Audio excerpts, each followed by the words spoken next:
we enjoyed it. It was great. And welcome to 10%. You know, everybody loves to travel. Certainly I do. And tonight is an all-travel show, and we're starting with Cruising the Seven Seas here with Bill Repp and Tom Taffel. Good to see you. You know, we were talking before the show started about how the economy has affected the cruise industry. How has it affected what you do? Interestingly enough, we haven't been impacted very much because we do high-end cruises, the ultra-luxury market, and it's pretty insulated. So we're doing very, very well. Yeah, now you came to cruising, that wasn't what you always did.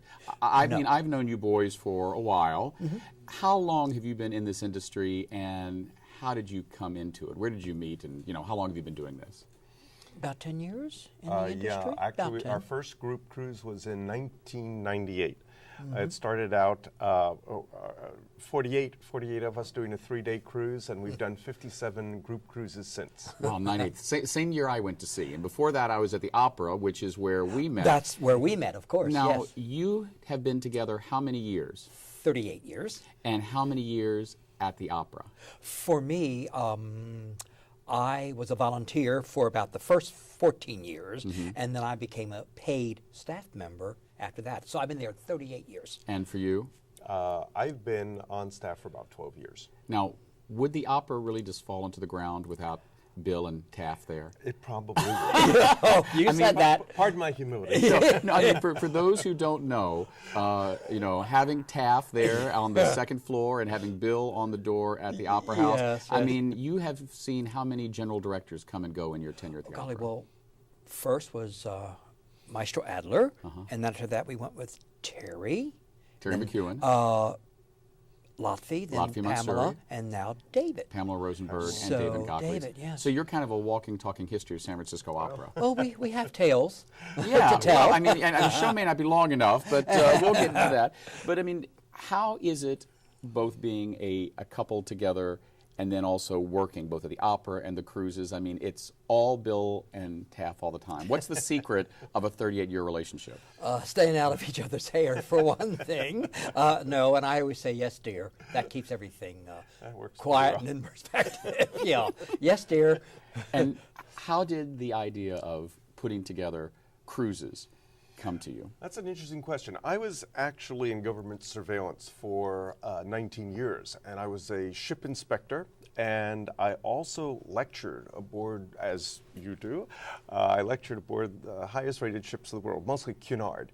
So when I retired from government surveillance, it was just a natural thing with my ship inspecting background and lecturing background to just start putting together opera, ballet, and symphony-oriented cruises. And here we are, 57 cruises later. And did you think he was crazy for doing this, or? Oh, no. Oh, I admired him right from the very beginning because I, of course, as you, I love to travel. And I thought, oh, my goodness, this is going to be a perfect way. Yeah. And we love what we're doing. I mean, how could we not? It's so exciting. And people will say, well, but you do the same cruise and this and that. And I said, no, they're all different. They're all different. I have my favorite cruise, if I may. Of course. My favorite itinerary is the, I love the Paul Gauguin. Paul Gauguin. Actually, we're going to be on board the Paul Gauguin in June together. You're doing a lecture. We are. I'm going to be lecturing. I can't believe that. That's going to be so exciting. Have you been on the Paul Gauguin? No, so tell me, why is it your favorite ship? Well, first of all, it's very intimate. You have about 330 guests. And cuisine is spectacular. The restaurants are absolutely marvelous, wonderful, wonderful restaurants. The staff, and of course your wines are all included, and you're having premium spirits. So well, and this is what you were talking about as far as really saving money in the luxury market. When do. you go into the luxury market, you're not nickel and dime. No, you're not. Like I mean, if you go on something like another cruise line that they say, oh, you've got a bargain. Is it really a bargain? Not at all, because what they're doing is they're selling the bottom line. But then you have to realize that you have air, your shore excursions, your gratuities. All extra. It's all added on. And by the time you finish now, Regent Seven Seas, for example, and our river cruises on the Danube, all your excursions are included. All of your premium spirits and wines are included, and your gratuities. So that's a tremendous savings. But when you look at cruises and you start comparing apples to bananas, you don't get a fair comparison because you don't realize all the added on items and everything's right up front. It's all included, so you can really sit back and enjoy yourself. Right. You can dine and look for and not example, worry about that you're going to get another bill at the end of the cruise. That's right. Now, the Paul Gauguin is your favorite ship, and the itinerary is the South Pacific. What's yours? Well, it's a toss-up between the Paul Gauguin, which we have had 12 consecutive groups, 12 years we've been on the Paul Gauguin, and I also sit on the President's Advisory Board, so I'm a little bit biased, but I love the Paul Gauguin, but I'd say right up there with the Paul Gauguin is Antarctica. Now, why Antarctica? Oh, And why would a group of people go to Antarctica? it is, people say it's another continent. No, it's another planet. There is nothing like Antarctica. If you love wildlife and safaris, okay, this is wildlife, but not safaris, but equally as bountiful with wildlife.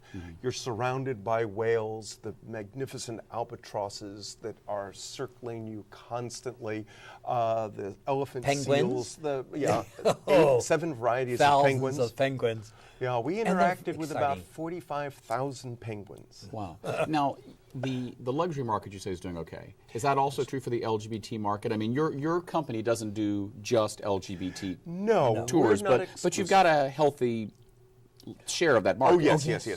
And why is that? Why do gay boys and girls like us love cruising? Well, And do you think that's a true stereotype? no. Gay people have the affluence to cruise. They are well adapted.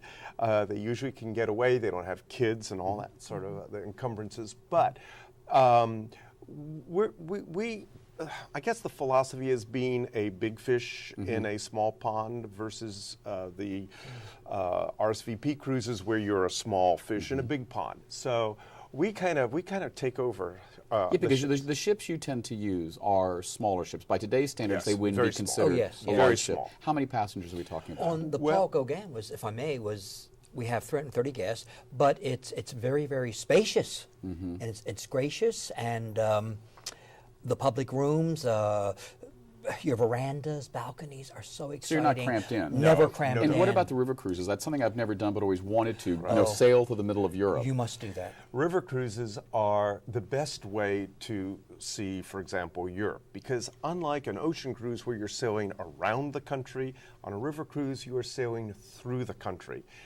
The country just slides by. And our Danube cruise, for example, has really exciting cities.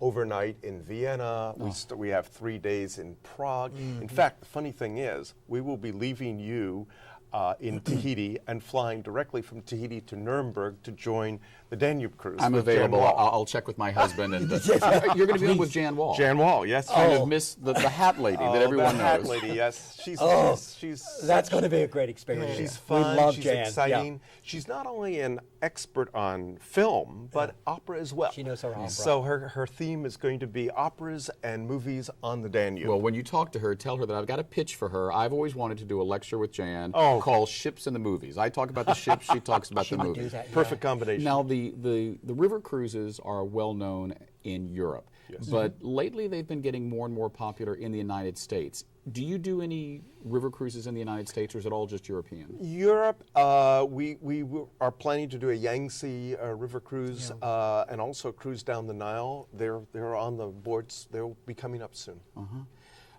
What is it about cruising that keeps you doing this after all these years? I mean, at any point, are you on the deck of a ship and think, I'm done. No. I don't do that. Never. Why? When I'm on the deck of the ship, I think, oh my gosh, only 8 days to go, 7 days. Oh, it's going to be over soon. But then I think, but we have another cruise coming up. It's okay. It's the lifestyle. It's the last form, to me, of luxury left on this planet. And to you, what is luxury? Is it just... Is it the time? Is it the space? Is it the different? I mean, all of that. And It's that ambiance. combination of all of those things. Now, I happen to be a great caviar aficionado and lover of caviar. When we sail on the yachts of Seabourn, it's 250 grams of caviar a day. And they're no not charge. And there's no throwing it charge. on a little piece of salmon. No, not little. No. You wouldn't believe it. 250 Oh, it goes grams crazy. of caviar. Now, No charge. in our last few moments, For those who have not taken a cruise and are thinking about it, specifically in the gay community, lesbian community, some advice for what they can expect and what they should know in our last few moments. Yeah, I would consider Alaska, because usually we sail out of San Francisco and return. It's the last Pioneer. And you know, It's speaking of beautiful. Alaska, excuse me, we have a ballet cruise coming That's up right, in yeah. May on Crystal. Oh, the Crystal Symphony. Crystal Symphony, yes. Beautiful, my ship. Beautiful, beautiful ship. We have 4 principal ballet dancers from San Francisco who will be performing. So it's a great way to jump into the luxury market, no flying, San Francisco up and back to San Francisco. Well, you know what? I got to have you guys back on again because selfishly, you know, I'm a ship lover. So Oh, of for course. those people who want to know where to get more information, they go online to. Tom'sGroupCruises.com. Great. And if they don't have an email, telephone number is 415-566-ROSE. Great. R-O-S-E. Thanks for having us. You're Dave. welcome. Thank From you. ships to the safari. Next up, Jody Cole. We'll be right back. Thanks so much. Just keep chatting. They're going to run.